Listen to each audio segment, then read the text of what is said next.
우리 시간 주시는 하나님 말씀을 우리 같이 보겠습니다. 오늘 주시는 하나님 말씀은 로마서 2장 1절로 5절까지 말씀입니다. 제가 가지고 있는 신약 성경책 241면에 있습니다. 우리 다 찾으셔서 같이 합독하시겠습니다. 우리 가정에서 예배 드리시는 여러분, 우리 다 같이 로마서 2장 1절로 5절까지 말씀을 우리 찾으셔서 같이 합독하시겠습니다. 2월 첫 번째 주일에 주시는 하나님 말씀을 우리 같이 합독합니다. 그러므로 남을 판단하는 사람아, 누구를 막론하고 내가 핑계하지 못할 것은 남을 판단하는 것으로 내가 너를 정죄함이니 판단하는 내가 같은 일을 행함이니라. 이런 일을 행하는 자에게 하나님의 심판이 진리대로 되는 줄 우리가 아노라. 이런 일을 행하는 자를 판단하고도 같은 일을 행하는 사람아, 내가 하나님의 심판을 피할 줄로 생각하느냐? 혹 내가 하나님의 인자심이 너를 인도하여 회개하게 하심을 알지 못하여 그의 인자심과 용납하심과 같 길이 참으심이 풍성함을 멸시하느냐? 다만 내 고집과 회개하지 아니한 마음을 따라 진노의 날 곧 하나님의 의로우신 심판이 나타나는 그날에 임할 진노를 내게 샀는도다. 아멘. 우리 읽어드린 그 말씀을 가지고 진노를 샀고 있는 사람들이란 제목으로 함께 말씀을 우리 나누려고 합니다. 이번 주에 설날 연휴가 있습니다. 설날 연휴가 있지만 우리가 지금까지 경험해 보지 못한 설날 명절을 우리가 보내게 되는데 모르겠어요. 며느리들은 좋아할지는 모르겠어요. 왜냐하면 공식적으로 이 고향을 방문하는 것이 다 금지되어 있고, 그리고 5명부터 이제 벌금을 매기기 시작한다라고 이야기를 하니까 어떤 분들은 그래도 명절인데 와야지 신발을 이제 감추고 막 그렇게 하겠다라고 이야기하기도 하고, 또 어떤 분들은 이제 걱정하지 마라, 내가 벌금을 다 내겠다. 10명 모이면 100만 원이거든요. 그런데 그런 것까지라도 감수하면서 모이자라고 이야기하는 이 소위 말하는 이제 연세 드신 분들과 이참에 이제 법을 지키는 가운데에 편리함을 추구하는 젊은 이제 분들과 또 나눠질 수밖에 없고, 여러분 어쨌든 이러한 이 모든 것들을 가만히 생각하면서 제가 어제 글을 하나 올렸죠. 요즘 이제 이 금상보다 요즘 경연대회가 너무 많은데 다 금상, 대상 이런 것들을 사모하잖아요. 그런데 제 마음속에 그런 생각이 들었어요. 야, 금상보다 대상보다 심지어는 동상까지라도 우리가 사모하는데 그것보다 더 간절히 사모하는 사항이 있는데 그게 뭔가 하면 일상이라는 거예요. 같이 모여서 예배도 드리고 싶고, 그리고 같이 커피도 마시고 싶고, 그리고 또 반가운 사람을 만나면 허깅도 하고 싶고, 그리고 또 같이 식사 나누면서 이 지난 한 주간 지나왔던 그러한 이 모든 것들 나누면서 그렇게 지나고 싶은 일상이 그리운 때가 바로 지금이다라고 생각이 들어집니다. 제가 우리 연세 드신 분들한테 조금 죄송한 것은 뭔가 하면, 그래도 이 교회 나오면 같이 밥 먹고 차 마시고 이야기하고 이것도 하나의 또 교회 나오는 하나의 낙인데 이런 것들이 1년 가까이 멈춰버렸어요. 그리고 또 명절이면 자녀들이 멀리 있는 자녀들이나 친지들이 찾아와서 북적대고 이렇게 하는 것이 또 이 1년에 2차례 그런 것이 있어서 이제 이 버텨낼 수 있는, 또 1년을 살아갈 수 있는 이유가 되는데 그런 것들도 멈춰버렸고, 이러한 것들을 생각하면 너무 가슴 아프지만 여러분 마음먹기 달렸어요. 요즘은 우리 영상으로도 미국에 있는 친구하고도 수시로 통화합니다. 이게 미국에 있는지 저희 경기도나 서울에 있는지 느끼지 못할 정도로 그렇게 하는 거거든요. 그래서 여러분 우리가 이 마음을 어떻게 먹냐에 따라서 정말 우리 마음이 침체될 수도 있고, 오히려 또 이런 것들을 통해 자녀들이 괜히 이곳까지 와서 또 이 안 좋은 일이 생기게 되면 더 이 불안한 것이 또 부모의 마음이니까 그런 넉넉한 마음을 가지고 올 명절을 여러분들이 잘 지날 수 있기를 바랍니다. 그래서 우리 전도회에서 여러분 돌아가실 때에 자녀들 안 와도 상관없잖아요. 찌짐 구워 드시도록 이렇게 좋은 전기 이 후라이팬입니까? 그냥 후라이팬을 아마 선물로 여러분 돌아가실 때 드리고, 오늘 가정에서 예배 드리시는 여러분이 다음 주에 오시면 드리는데 이번 설날에 이것 가지고 찌짐이라도 구워 먹고 싶다라고 이야기하면 주중에 오셔서 가져가셔도 상관없습니다. 여러분 그런 마음 가지고 우리가 행복하게 이번 명절 잘 지나시기를 주님의 이름으로 축복합니다. 행복과 불행은, 진짜 행복과 불행은 하나님의 관계가 어떠하냐라는 것에 달려 있어요. 만약에 제가 모르는 남자아이가 목사님 10만 원만 주세요 라고 이야기를 하면 제가 10만 원도 잘 없을 뿐더러 주저주저 하게 되는 것이 저의 모습일 겁니다. 그런데 아들인 신웅이가 아빠 10만 원만 줘 라고 이야기하면 제가 20만 원도 줄 수 있지 않겠어요? 여러분, 신웅이는 제 아들이고 그 아이는 저와 아무 관계가 없기 때문에 이 10만 원 준다라고 이야기하는 것이 주저될 수밖에 없는 그러한 모습이에요. 그래서 여러분 중요한 것이 뭔가 하면 관계라는 것은 너무너무 중요합니다. 나와의 관계가 아들 관계, 그리고 나와 친밀한 관계 같으면 줄 수 있어요. 그러나 내가 모르는 관계가 없는 그런 사람이 나에게 요구한다면 주는 게 주저주저 될 수밖에 없는 그런 이 모습, 그리고 왜 내가 줘야 되는지 이유를 꼬치꼬치 묻게 되고 그렇게 될 수밖에 없는 게 그게 아니겠어요? 그런데 여러분 마찬가지입니다. 정말 하나님과 나와의 관계, 어떤 관계를 맺고 살아가냐라고 이야기하는 것은 하나님께서 내가 구하는 것보다 더, 내가 구하고 원하는 것보다 더 넘치게 채워주시기를 원하는 하나님이시거든요. 그런데 그분하고 내가 어떤 관계를 맺냐라고 이야기하는 것은 여러분 행복과 불행을 만들어내는 중요한 이유가 되는 거예요. 이런 생각이 듭니다. 세상에서 가장 불행한 사람이 누굴까? 하나님과 아무 관계없이 살아가는 사람만큼 불행한 사람이 없는데 우리는 전혀 그런 것들을 모르고 사는 거예요. 여러분, 그래서 여러분들이 자녀가 못 찾아오고 우리가 또 1년 가까이 정말 이 대면과 비대면과 이런 것들이 같이 겸하여서 또 어떨 때는 심각하게 되면, 심하게 되면 전혀 모이지 못하고 영상으로만 그렇게 예배드릴 수밖에 없는 이런 환경이다 할지라도 진짜 그런 것들이 나를 불행하게 하고 우울하게 만드는 근본 이유가 아니고, 근본 이유는 뭔가 하면 하나님과 나와의 관계가 어떠하냐. 아버지와 아들, 아버지와 딸의 관계가 맞습니까? 그럼 여러분 우리는 행복한 거예요. 하나님과 나와의 관계가 행복한 관계거든요. 하나님 우리 가운데 복 주기를 원하시고 하나님 우리 가운데에 있는 것 없는 것 정말 내가 필요한 모든 것들 넘치게 채우시기를 원하시는 그 주님께서 우리의 아버지가 되시는데, 여러분 그분이 내 아버지, 하나님이 내 아버지라고 고백하고 우리가 살아갈 수 있다면 그것만큼 우리를 행복하게 만드는 이유가 없거든요. 그런데 우리는 자꾸 그러한 궁극적인 행복과 불행을 만들어내는 하나님과 관계를 생각하지 아니하고 그거는 기본으로 다 깔고 내가 많은 것을 소유했다, 소유하지 못했다, 또한 이번에는 내가 원하는 대로 되었다, 되지 못했다, 그리고 내게 이런저런 많은 것들이 제약이 왔다, 그러면 우리는 불행하다고 자꾸 생각하는 거예요. 아니거든요. 그런 것들은 불행한 것이 아니고 단지 불편할 뿐이에요. 불행과 불편은 너무나 다른 겁니다. 그런데 우리는 불편한 것을 불행하다라고 이야기를 하고 편리한 것은 행복하다라고 착각하고 살아가는 거예요.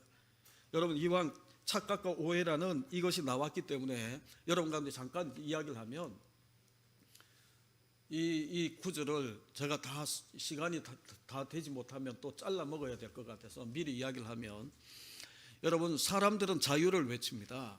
그런데 이 자유를 외치는 데 있죠, 이 자유를 사람들은 오해하고 살아가요. 간섭받지 아니하고 자기 마음대로 사는 것을 우리는 자유롭다라고 이야기를 해요. 그리고 또 자기 감정이나 자기가 원하는 대로 막 되어지는 것을 자유로운 생활이다라고 이야기를 해요. 그게 진짜 자유가 맞습니까? 그런데 성경은 요한복음 8장에 우리가 지난 시간에 보았던 것처럼 진리를 알지니 진리가 너희를 자유케 한다라고 이야기를 해요. 이 진리가 우리가 뭐라고 이야기했나요?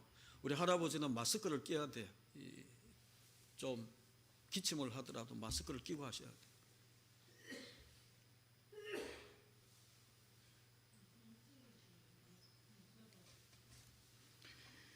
그 이 진리를 알지니 진리가 너희를 자유케 하리라라고 이야기를 하는데, 여러분 이 진리가 지난 시간에 뭐라고 이야기했나요?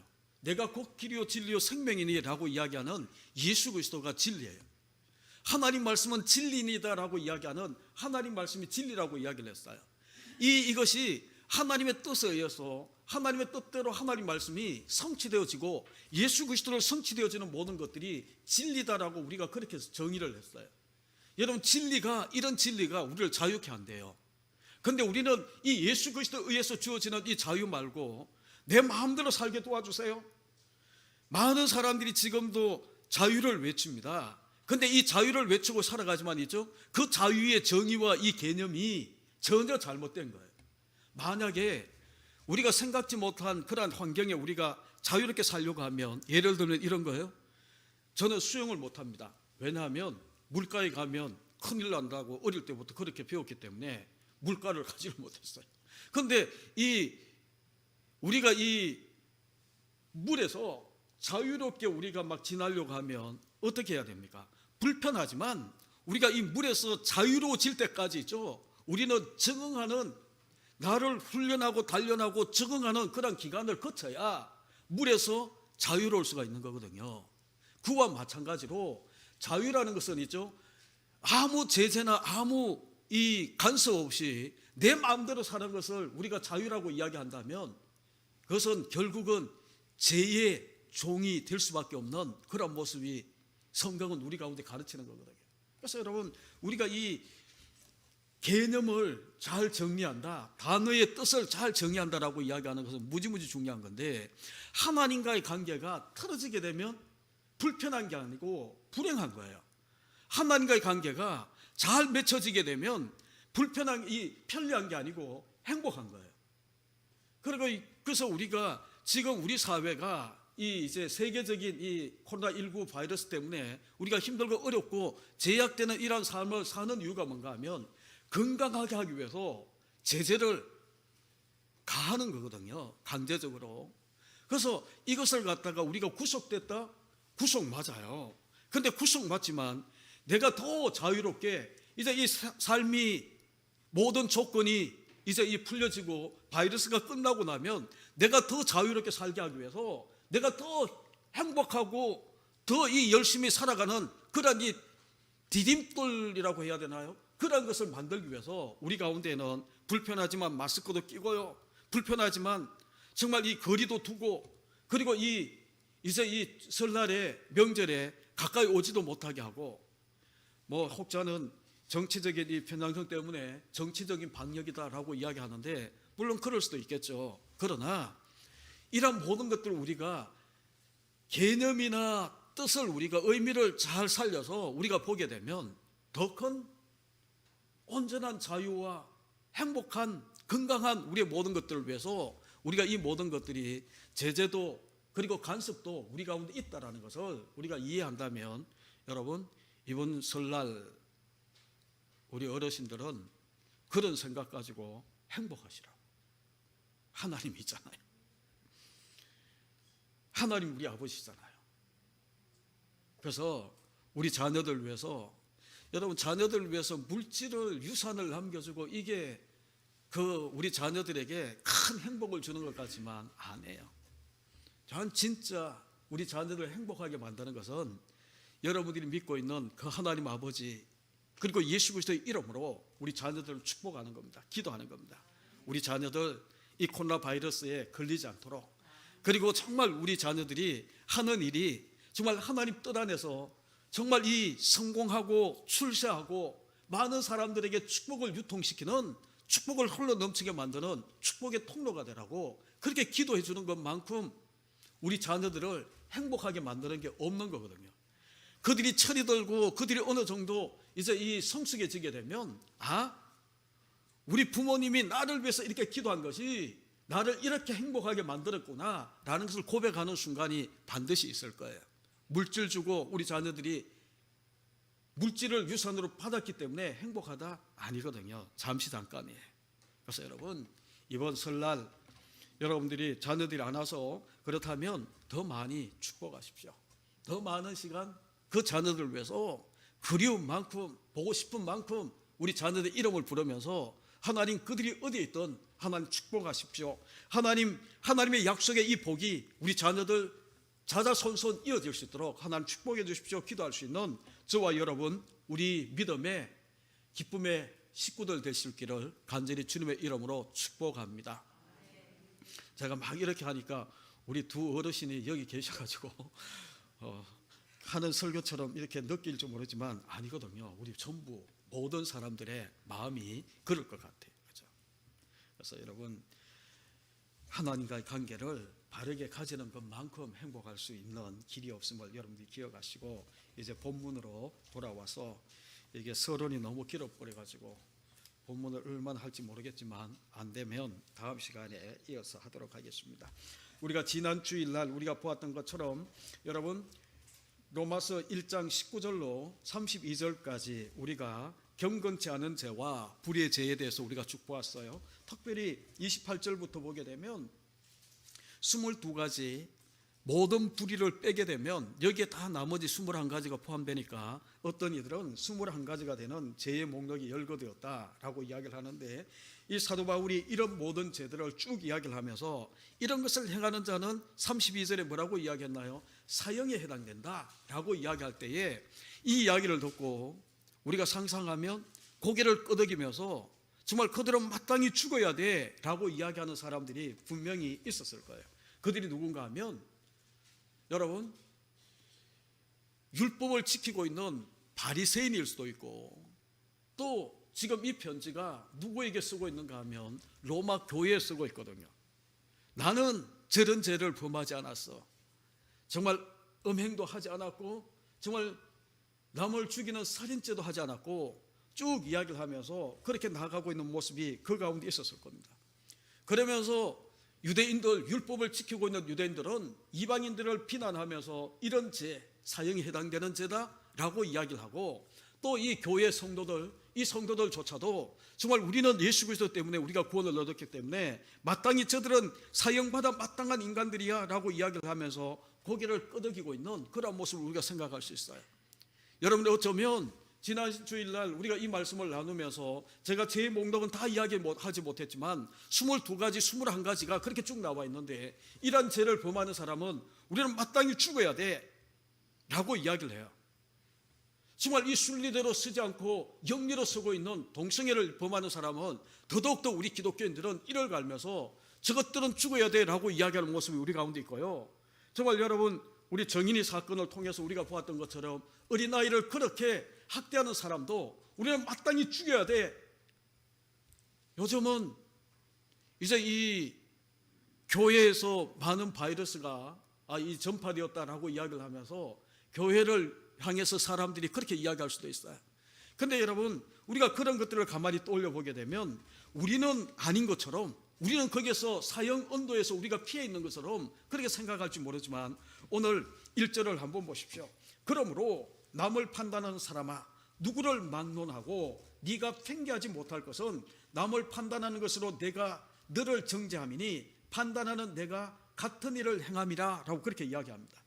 여러분, 그러므로 라고 이야기를 하면서 남을 판단하는 사람아, 속으로 저들은 마땅히 죽어야 되는 죄인들, 나는 거기에서 벗어나 있는, 정말 나는 선인이고 의인이고 저들은 악인이고 사형받아야 되는 그런 이 죄인들이고 라고 그렇게 판단하면서 마음에 고개를 끄덕이고 있는 그들을 향해서 사도 바울은 뭐라고 이야기하는가 하면, 남을 판단하는 사람아, 누구를 막론하고 내가 핑계하지 못할 것은 남을 판단하는 것으로 내가 너를 정죄함이니 판단하는 내가 같은 일을 행함이라 하고 그렇게 이야기를 하면서 이 사도 바울이 같은 일을 너도 행해 라고 이야기하는 말씀이 거기에 나와 있어요.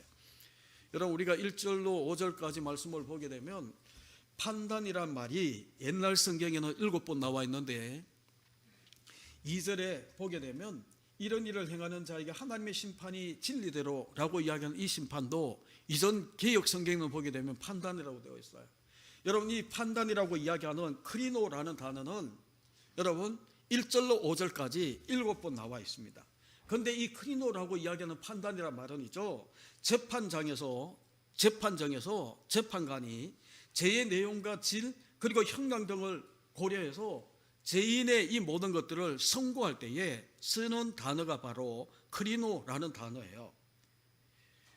여러분 1장에서 이미 이들은 사형 은도를 받은 유죄라고 선고했던 것을 우리가 잘 알고 있잖아요. 그런데 그럼 사형 은도 모든 사람이 죄인이다라고 이야기하는 그 무리 속에서 하나님은 일단의 무리를 하나님께서 은혜를 베푸시고 그저 은혜를 부어주시고 그리고 난 다음에 그러한 은혜 안에서 자기들이 구원을 받은 자들임을 분명히 밝히고 있는 무리가 있어요.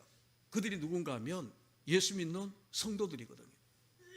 그런데 그들조차도 오늘 1절로 5절에 보게 되면 그들조차도 외모로 사람을 판단하고 그들의 행위로 사람을 판단하면서 너희는 마땅히 죽어야 되는 사람들 그렇게 정죄하고 있는 그 모습을 우리 가운데 보여주는 거예요. 믿음으로 말미암아 의롭게 된 너희가, 더 쉽게 이야기하면 하나님이 거둬주시는 그 은혜로 인하여서 구원받은 너희가 행위로 된 것도 아니고 믿음 외에 다른 어떤 것이 너희를 어렵게 만들지 아니하고 너희를 구원하지 않았는데, 너희가 구원받은 것은 하나님의 전적인 은혜고 오직 예수 그리스도의 믿음으로 너희가 구원 얻어놓고, 그런데 너희가 어떻게 남을 판단하면서 남들에게 너는 선한 사람, 너는 악한 사람, 너는 죄인, 너는 의인 그렇게 구별하면서 판단하고 정죄하는 그런 사람이 될 수 있냐라고 이야기하는 것이 오늘 읽어드린 이 말씀이에요. 그런 사람들에게 하나님은 진노가 쌓이고 있어 라고 이야기합니다. 여러분 결론부터 이야기하면 하나님의 진노가 쌓이지 않는 그런 삶을 우리가 살아야 되는 거거든요. 그게 뭔가 하면 행위로 그들이 살아가고 있는 도덕 수준으로 아니면 그들이 살아가고 있는 성숙도로 우리가 판단하고 죽일 놈, 살릴 놈 그렇게 구별하면 안 된다라는 거거든요. 그런데 우리는 하나님의 전적인 은혜로 믿음으로만 우리가 의롭게 되어서 하나님의 구원을 받은 우리가,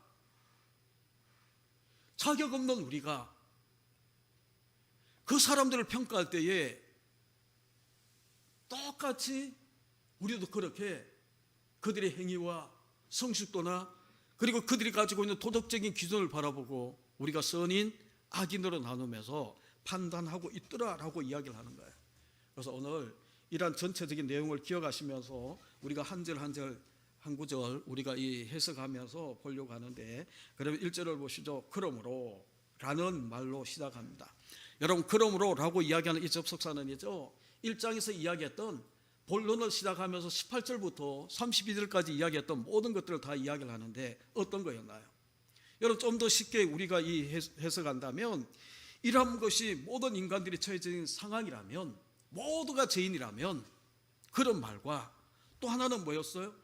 의인은 믿음으로나 살게 된다라는 것이라면, 행위가 아니고 모든 사람이 죄인인데 그들 가운데서 의인되는 이들이 있는데 믿음으로만 의인되는 사람이라면, 믿음으로만 의인된다는 것이라면 그런 의미가 그러므로라고 이야기하는 겁니다.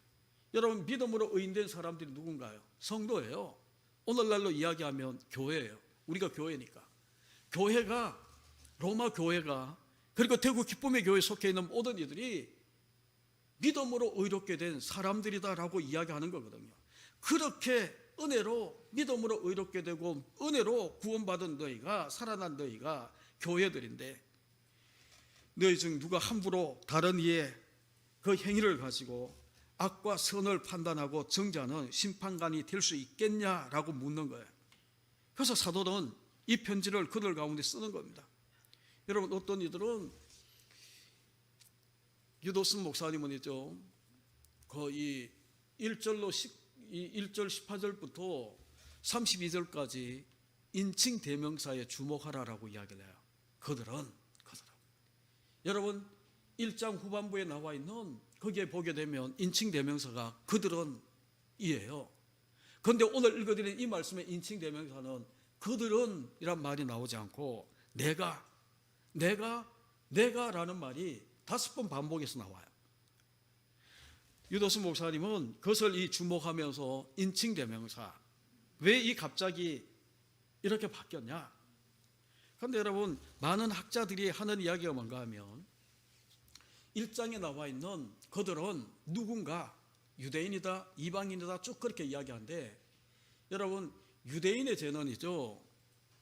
1장은 우리가 일반적으로 보편적으로 이방인의 죄다라고 이야기를 하고 유대인의 죄는 2장을 우리가 유대인의 죄다라고 이야기를 하고 3장을 모든 인류 전 인류가 모든 사람이 다 죄인이다라는 것을 이야기를 한다라고 일반적으로 그렇게 나눠요. 그런데 이것들이 딱 구분되게 이렇게 딱 나눠지는 것이 아니고 섞여 있거든요. 그럼 여러분 이걸 어떻게 봐야 되는가 하면 1차적으로 이 편지를 받는 사람이 누구라고 이야기했나요? 로마 교인들이거든요.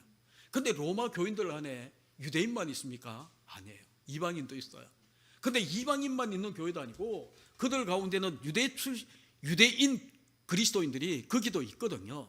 그러니까 여러분 우리가 그런 관점에서 우리가 보게 되면 유대인이든 이방인이든 성도든 유대인 출신의 그리스도인이든 이방인 출신의 그리스도인이든 그들이 함께 모여서 신앙생활하고 있는 이 교회 공동체를 바라보고 사도 바울이 그들에게 편지를 쓰는데 그들은 이라고 이야기하는 것은 그들 전부를 다 포함하고 있다라고 보시면 돼요. 그런데 2장에 와서는 왜 갑자기 그들이 바뀌어서 내가라고 이야기를 하는가 하면 우리는 그들 가운데에 함께 똑같은 죄를 범하고 똑같은 삶을 살다가 하나님의 은혜로 믿음으로 우리가 구원을 얻은 우리가 되었지만 여전히 우리는 그들과 별개인 것처럼 그들을 심판하고 판단하면서 그들을 정죄하는 그 모습 가운데 우리가 있더라는 거예요. 그래서 사도 바울이 1장에서는 그들은 그들의 모든 죄를 이야기했다면 이제는 너는 네가 라고 이야기한 이 손가락질을 하면서이죠. 그런 네가 어떻게 그들을 심판하고 판단하고 그렇게 하나님의 진노를 쌓는 그런 삶을 네가 살아갈 수 있냐라고 이야기하는 모습이 2장 1절 인칭 대명사를 가지고 보게 되면 우리가 그렇게 느낄 수 있다는 거예요. 그러니까 여러분 우리는 가끔 설교를 이렇게 들으면서 여러분 가끔 그런 생각 들지 않나요? 아, 이 설교는 어느 누가 들어야 되는데 그 사람이 하필이면 빠져서 오늘. 그런데 어떤 설교를 들으면서 그렇게 하고 있다면 여러분 우리는 은혜 받지 못한 사람이에요. 모든 설교는 내게 하고 있는 그 설교를 우리가 받으셔야 되는 거거든요. 그래서 사도 바울이 똑같은 심정인 것 같아요. 자꾸 이 유대인의 죄와 이방인의 죄와 모든 인류의 죄가 이러한 거다라고 경건치 않는 죄와 그리고 이 불의의 죄에 대해서 모든 죄가 거기에 다 포함되는 이 죄에 대해서 이렇게 이야기하고 있는데 사람이 그 이 죄의 열거를 쭉 들으면서 뭐라고 이야기하는가 하면 저거는 나와 상관없고 이 사람이 들어야 되는데 그렇게 생각하면서 이 사도 바울의 이 편지를 읽는 사람이 있을까? 사도 바울이 내가 이제 이 대상을 바꾸는 거예요. 네가 어떻게 그렇게 은혜 받고 믿음으로 구원 얻고 어떻게 네가 똑같은 그런 상황에서 하나님의 전적인 은혜로 네가 구원을 얻고 난 다음에 어떻게 남을 판단해? 외모를 가지고 네가 판단해? 그 말이 지금 거기에 쭉 나와 있는 거예요. 그래서 하나님은 여기서 쉽게 그렇게 판단하고 있는 그 모습 때문에 성경에도 보게 되면 구약이든 신약이든 외모로 판단하지 마라는 말이 많이 나와 있어요. 두 구절만 제가 여러분한테 소개하죠. 모세가 신명기 16장 19절에 너는 굳게 판단하지 말며 사람을 외모로 보지 말며 요한복음 7장 24절에 외모로 판단하지 말고 공의의 판단으로 판단하라 하시니라 라고 그렇게 이야기를 해요. 사람을 외모로 판단하지 말라라고 이야기하는 것은 쉽게 이야기하면 이런 거예요. 바리새인들은 사람들을 다 판단했거든요. 자기 기준 가지고 판단했거든요. 그래서 세리와 창기는 악한 사람, 하나님 나라에 들어가지 못할 사람, 그리고 바리새인이나 제사장들은 하나님 나라를 상속받을 의인이다 라고 그렇게 판단을 했어요. 여러분, 이런 판단의 모든 것들을 하나님은 바리새인들을 바라보고, 그렇게 살고 있는 바리새인들을 바라보고, 화 있을진저, 마태복음 23장에 보게 되면 화 있을진저 7번을 화 있을진저 서기관들과 바리새인들하고 이야기를 하면서 그들에게 화를 이야기를 합니다. 여러분 잘 알고 있는 누가복음 18장에 나와 있는 세리와 그리고 이 바리새인의 기도를 우리가 잘 알고 있잖아요. 여러분, 그들은 정말, 바리새인은 많은 사람들 앞에 서서 하늘을 향해 손을 들고 나는 일주일에 몇 번 금식도 하고 11조도 하고 자기가 쌓고 있는 모든 의에 대해서 자랑스럽게 기도하면서 하나님 앞에 자기의 자랑을 늘어놔요. 그런데 세리는 죄인이거든요. 감히 고개를 들지 못하고 하나님 앞에 나는 죄인입니다, 하나님 나는 죄인이에요, 나는 마땅히 죽어야 되는 죄인이요 라고 그렇게 외쳤을 때에 누구의 길을 하나님 받으셨나요? 예수님께서 나는 죄인입니다, 나는 죄인입니다 고백하는 이 세리를 의롭다. 여러분, 행위를 가지고 보게 되면 누가 더 의로운 거예요? 그래서 여러분 2절을 보시게 되면 이런 일을 행하는 자에게 하나님의 심판이 진리대로 되는 줄, 진리대로. 하나님의 심판, 하나님 판단은 이죠, 진리대로 된다는 거예요. 진리를 아까도 이야기했던 것처럼, 우리가 지난 시간 이야기했던 것처럼 예수 그리스도예요. 하나님 말씀이에요. 하나님 뜻이 성취되어지는 것을 우리는 진리라고 이야기를 해요.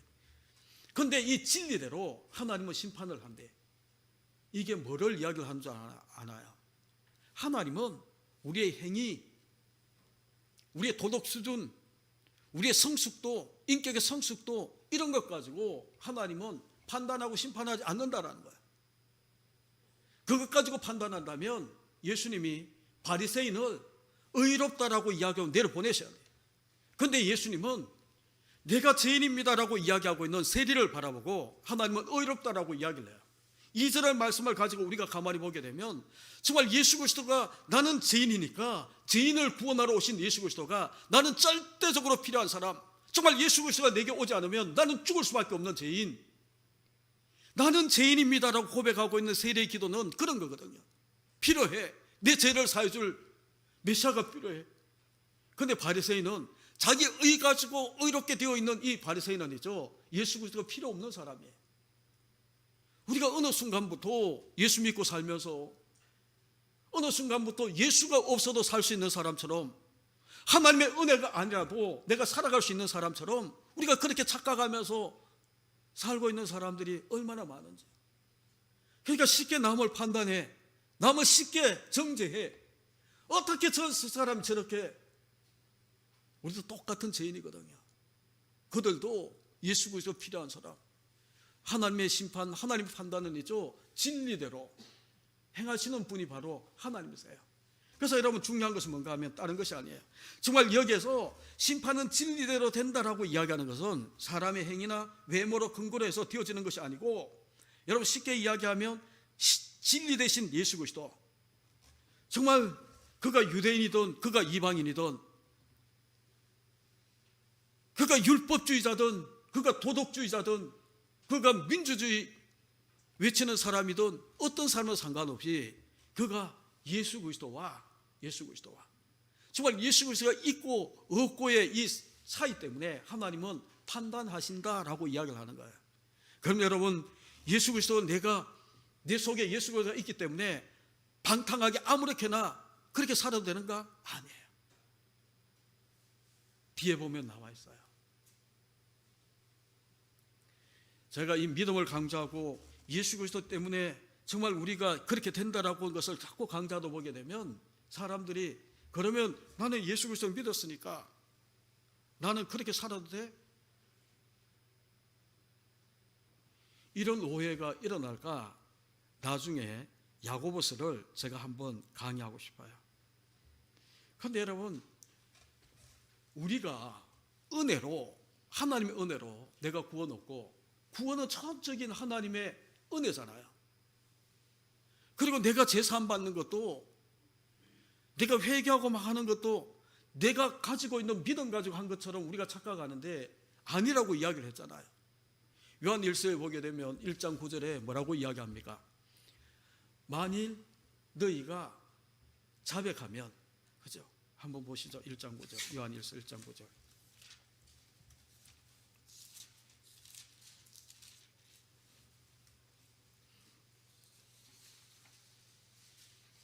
같이 읽습니다. 만일 우리가 우리 죄를 자백하면 그는 미쁘시고 의로우사 우리 죄를 사하시며 우리를 모든 불의에서 깨끗하게 하실 것이요.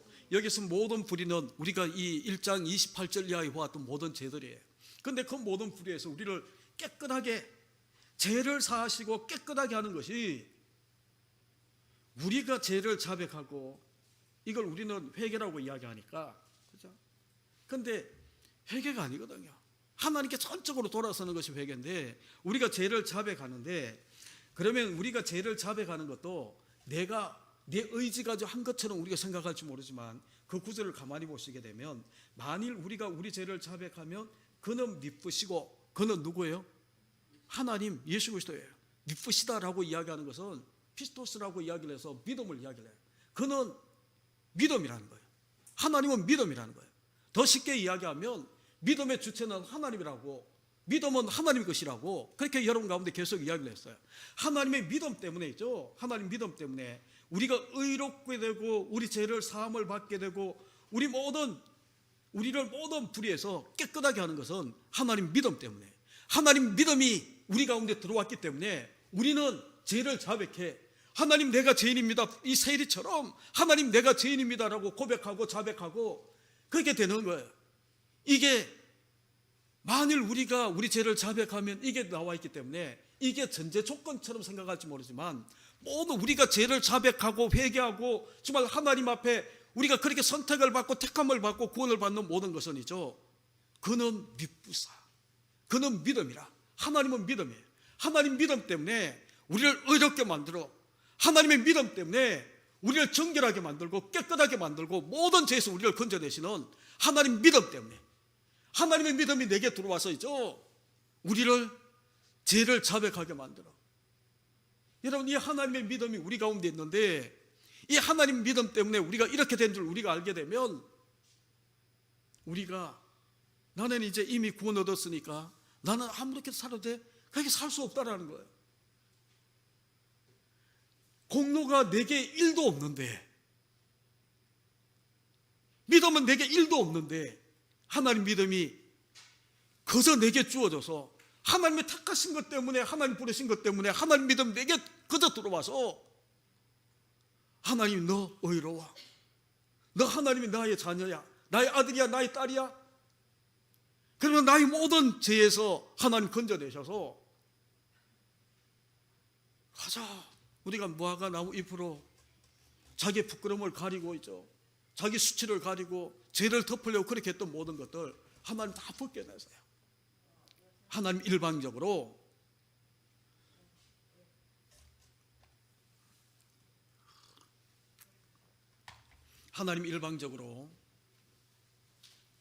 가죽옷을 입히시는 거예요. 하나님이 일방적으로 찾아오셔서, 그게 하나님의 믿음이 내게 그저 들어온 거예요. 그것 때문에 우리가 예수 믿는 믿음이 생겨나는 거고, 그것 때문에 우리가 의롭게 되는 거고. 그래서 여러분, 우리가 2절을 가만히 여러분들이 묵상하다 보게 되면, 하나님의 심판이 진리대로 되는 줄 우리가 알아야 돼요. 아노라 안다라고 이야기를 해요. 그런데 우리는 자기 자신은 관대하게 그렇게 여기고 그렇게 하면서 남들에 대해서는 거꾸로 우리가 살아야 되거든요. 제가 요즘 책을 이것저것 막 읽다 보니까 그거 한데, 여러분 추천 도서로, 그죠? 뿌리 깊은 영성 흔들리지 않는다라는 이 책 여러분들이 읽고 계신지 모르지만, 거기에 보게 되면 어느 부분에 나오는지 모르겠어요. 거기 보게 되면 이런 내용이 나와. 구원을 얻는 데는 믿음 하나만 된다. 성숙이 필요 없대요. 근데 왜 우리가 성숙을 추구해야 되는가? 성숙이 필요한 이유는 남들을 인도하고 남들을 돕기 위해서 성숙이 필요하대요. 여러분, 이것을 저 혼자 이런 생각을 해봤어요. 그러면 우리 자녀들이 자라나는데 기찬이 성숙하지 못해. 근데 기찬이 보게 되면 기찬이 성숙하지 못해도 자기는 사람이야. 먹고 마시고 자기 잘해주는 사람 보게 되면 좋아하고 자기 혼내주는 사람 보면 싫어하고. 그런데 얘는 미성숙하기 때문에 남을 도울 수가 없어요. 육적으로 도울 수 없어요. 그런데 이제 엄집사님이 아빠잖아요. 가정에서 예배 드리면 깜짝 놀랄 수도 있는데 엄집사님이 아빠예요. 성숙했어요. 어른은 성숙이다 라고 일반적으로 우리가 생각하니까. 그러니까 이제 남을 도울 수 있어. 자기 자녀도 도울 수 있고 또 남들을, 우리 교회 학교 친구들을 도울 수 있어요. 성숙했기 때문에 도울 수 있어요.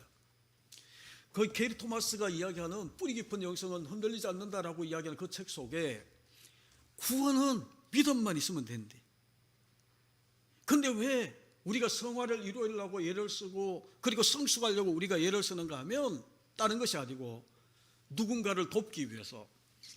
우리 마스크를 꼭 끼고 해야 되는데 우리 할아버지 입을 막으셔야 된대. 기침을 하고 막 이렇게 하면 조금 하니까. 그래서 여러분, 우리가 그런 것들을 우리가 생각하게 되면 하나님의 진리대로 이 심판한다라고 이야기하는 것을 우리가 알아요. 그런데 우리는 왜 자꾸 자기 자신은 그렇게 알고 있으면서 남들을 이렇게 이 판단하고 심판할 때는 그들의 행위나 그들의 업적이나 그들의 이 성숙도나 이런 것 가지고 우리가 판단하고 심판하는지, 그걸 지금 사도 바울은 끊임없이 지적하고 있는 거예요. 그래서 여러분, 우리가 말씀을 이제 대충 마치려고 하는데 3절부터 5절까지는 다음 시간에 하도록 하는데, 여러분 한 가지만 결론을 맺으면 4절에 보게 되면 내가 라고 이야기를 하면서 하나님의 인자하심이 너를 인도하여 회개하심을 알지 못하며, 하나님이 회개하게 한다라는 거예요.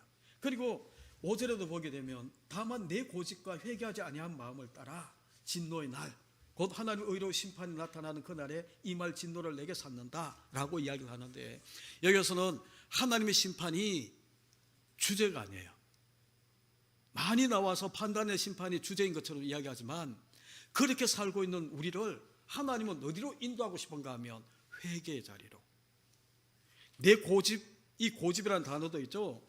스크테로테스라고 이야기를 해서 의사들이 동맥경화, 핏줄이 막히는 이 진단을 할 때에 이 단어를 써요. 그런데 여러분, 우리가 마음이 정말 이 동맥경화가 일어나서 굳어진 그런 이 상태를 회개치 아니한다, 회개치 않은 마음으로 동일하게 여기는 거예요. 우리가, 하나님은 우리를 인도해. 어디로 인도하는가 하면 이런 모든 것에서 돌이켜서 회개하도록. 하나님의 믿음이 내게 들어와서 정말 우리가 회개하고 내가 죄인입니다, 예수 그리스도가 필요합니다, 정말 예수 그리스도로 살 수밖에 없는 자가 바로 우리입니다 라는 고백을 하게 만들어요. 그렇게 돌아서게 만들어요. 내가 주인되고 내 행위가 자랑스럽게 여기고 내가 주인된 이런 나라에서 하나님은 어디로 인도하시는가 하면 나는 아무것도 아닙니다, 하나님이 왕입니다, 예수 그리스도가 나의 구주입니다, 예수 그리스도의 믿음이 나를 의롭게 만듭니다 라는 나라로 옮겨가는 것을 회개라고 이야기를 해요. 그걸 우리는 구원이라고 이야기를 해요. 그런데 우리는 이렇게 우리가 건너와서 구원받은 우리가 여전히 남을 판단할 때는 그렇게 살고 있는 이 모습을 사도 바울은 하나님이 그런 회개의 마음으로 우리를 이끌어 가신다. 그래서 여러분, 우리가 이런 말씀을 여러분이 기억하시면서 우리 마음에 누군가를 떠올리실 때에, 누군가를 여러분들이 판단하시고 누군가를 여러분들이 정죄하려고 하실 때에 행위, 그들은 아직 성숙하지 못했을 뿐이에요. 그들은 아직 예수 그리스도가 그들 삶 가운데에 아직 개입하지 못했을 뿐이에요. 우리도 여기 다 앉아있지만 어떤 사람은 어릴 때 예수 그리스도가 그 삶에 개입해서 그들의 삶을 이끌어가는 분이 있고, 저처럼 늦게 대학 들어가서 고3 때에 예수 그리스도가 들어와서 내 삶을 개입하시고 인도하시는 그런 모습이 있고, 다를 뿐에 하나님 택한 사람은 하나님이 반드시 구원의 자리에 세우시는 거예요. 그것을 여러분들이 믿으시고 기다려 주시죠. 그들을 위해서 축복하시고 그들이 정말 예수 그리스도를 만날 수 있도록 여러분 기도하시고, 그렇죠? 그런 이 넉넉한 믿음의 마음을 가지고 하나님과 나와의 관계를 조금 더 여러분들 깊이 생각하시고, 진리대로, 진리신 예수 그리스도 하나님 말씀으로 모든 심판, 모든 판단이 주어짐을 여러분이 기억하시면서 이번 설날 명절도 여러분 누군가를 판단하지 마십시오. 누군가를 이야기하기에 앞서 그들에게 정말 예수 그리스도가 필요한 사람인 것을 여러분이 먼저 선포하시고, 정말 예수 그리스도가 그들 삶 가운데에 빨리, 더 빠른 시간에 그들 가운데에 개입해서 그들도 하나님 믿음 때문에 이런 이 회개의 자리로 나오고 성숙의 길로 나갈 수 있는, 성화의 단계에 올라갈 수 있는 그들을 위해서 기도하시는 저와 여러분, 우리 교회가 되시기를 간절히 주님의 이름으로 축복합니다. 기도하시겠습니다.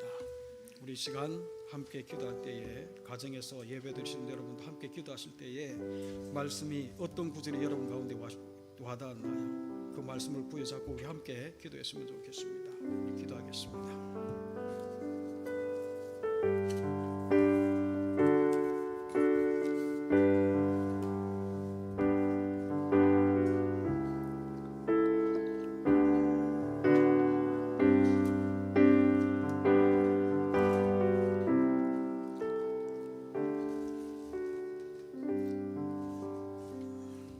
하나님 아버지 감사합니다.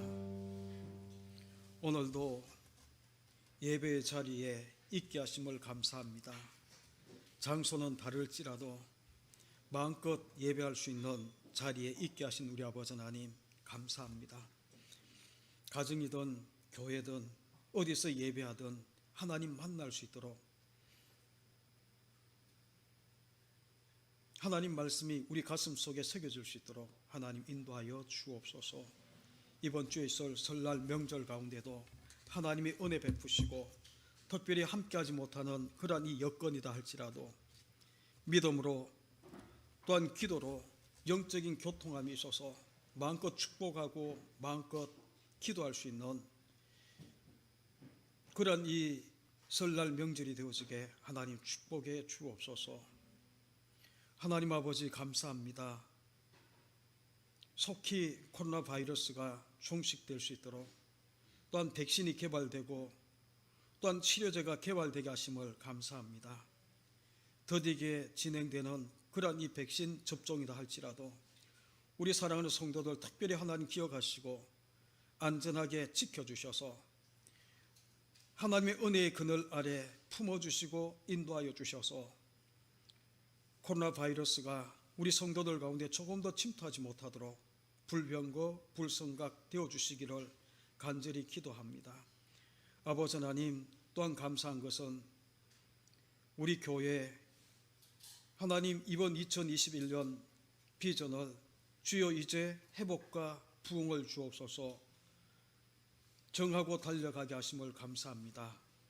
또한 우리가 헌신하고 또한 구호로만 끝나는 것이 아니고 헌신하고 또한 우리가 숨기게 하셔서 행하게 하셔서 회복뿐만 아니라 부흥의 아름다운 축복을 누릴 수 있는 2021년 한 해가 되어지게 하나님 역사해 주옵소서. 혹시나 고향을 찾아가는 우리 성도들이 있다면 오고 가는 교통편 하나님 안전하게 지키시고, 정말 교통편 때문에 불편을 느끼지 않도록 하나님 함께하여 주옵소서, 인도하여 주옵소서. 예수 그리스도의 이름으로 축복하며 기도하옵나이다. 아멘.